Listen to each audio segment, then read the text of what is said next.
அனைவருக்கும் என் அன்பு வணக்கம்.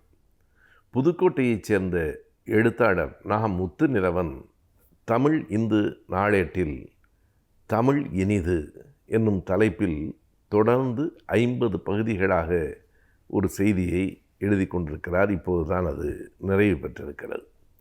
ஒவ்வொரு வாரமும் வாரத்தில் ஒரு நாள் தமிழில் நாம் எழுதுகிற போது சரியாய்த்தான் எழுதுகிறோமா, அந்த சொற்களை அந்த எழுத்துக்களை சரியாக பயன்படுத்துகிறோமா என்பது பற்றிய அந்த கட்டுரை தொடர் அமைந்திருக்கிறது. பலர் சரியென்று கருதி கொண்டிருப்பது தவறாக இருக்கிறது.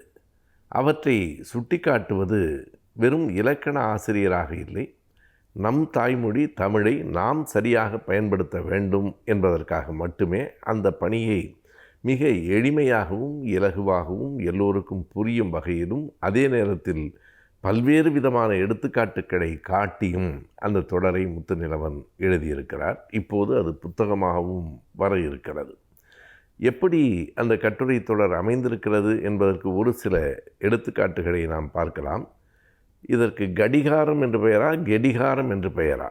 வழக்கில் அந்த கெடிகாரத்தை எடுத்து வா என்று சொல்லுகிறவர்களை நாம் பார்க்கிறோம். எது சரி? கடிகாரம் என்று எப்படி வேணாலும் சொல்லலாம் என்பது மொழி சார்ந்த ஒரு செய்தி அன்று. கடிகாரமா கெடிகாரமா, இதற்கு என்ன பொருள், அதற்கு என்ன பொருள் என்பதை அவர் பல்வேறு உதாரணங்கள் மூலம் விளக்குகிறார்.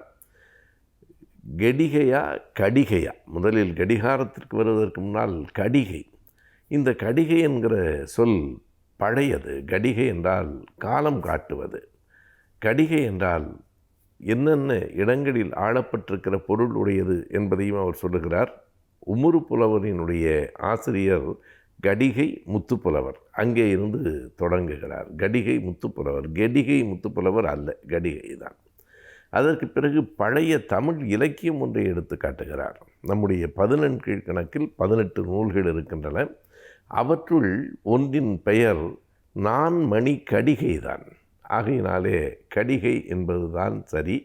கடிகை தான் சரி என்றால் கடிகாரம் தான் சரி.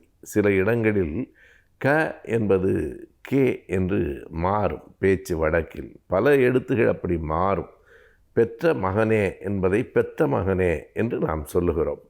அந்த குற்றம் சாட்டப்பட்டிருக்கிறது அல்ல, சாற்றப்பட்டிருக்கிறது என்பது தான் சரி. ஆனால் நாம் வழக்கில் சாட்டப்பட்டிருக்கிறது என்று சொல்லுகிறோம். அப்படித்தான் க என்கிற எழுத்து கே என்று மாறும்.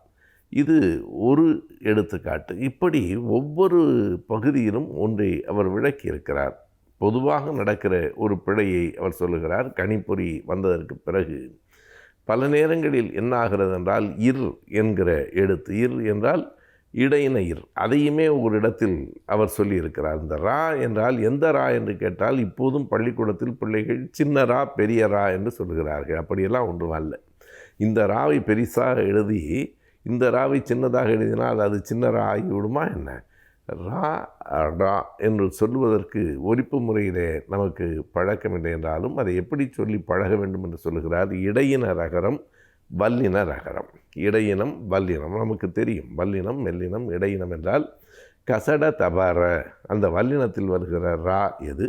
எரல வடட என்று வருகிற போது எர ர, அந்த ரா எது? இது இடையினரா. இப்படி போடுவது இடையினரா என்று சொல்லிவிட்டு அந்த இடையினராவுக்கு மேலே புள்ளி வைக்கிற இடங்களில் பெரும்பாலும் என்ன ஆகிறது என்றால், ர என்கிற எழுத்தை எழுதி புள்ளியோ கொம்போ போடாமல் துணை எழுத்து அல்லது கால் வாங்குவது என்று சொல்லுவோமே, அந்த துணை எழுத்தை போட்டுத்தான் அதன் மேல் புள்ளி, அதன் மேல் கோடுகளை வரைகிறோம். இது கணிப்பொறியிலும் அப்படித்தான் இருக்கிறது. தலைவர் என்று எழுத வேண்டுமானால் தலைவ ரா போட்டுத்தான் மேலே புள்ளி வைக்க வேண்டும். அப்படி இல்லாமல் கால் துணை எழுத்தை போட்டு மேலே புள்ளி வைக்கிறோம். இப்படிப்பட்ட பிழைகளையும் அவர் எடுத்து காட்டுகிறார். நினைவு கூறுதல் என்றால் இடையின ரகரம். இப்போது நாம் இர் என்பதற்கு வந்து விடலாம். இடையின ரகரம், நினைவு கூறுதல் என்று வல்லின ரகரம் போடக்கூடாது. அவர் ஒரு பொது உடைமை சிந்தனையாளர். தன்னுடைய சிந்தனைகளையும் இந்த மொழி ஆய்வு அல்லது மொழி பற்றிய இந்த கட்டுரை தொடரில் மிக எளிமையாகவும் இயல்பாகவும் சேர்த்திருக்கிறார். ஒரு இடத்தில் சொல்லிக்கொண்டே வருகிற போது முரண்பாடு, அதாவது எது முரண்பாடு எது வேறுபாடு, இரண்டுக்கும் என்ன வேறுபாடு?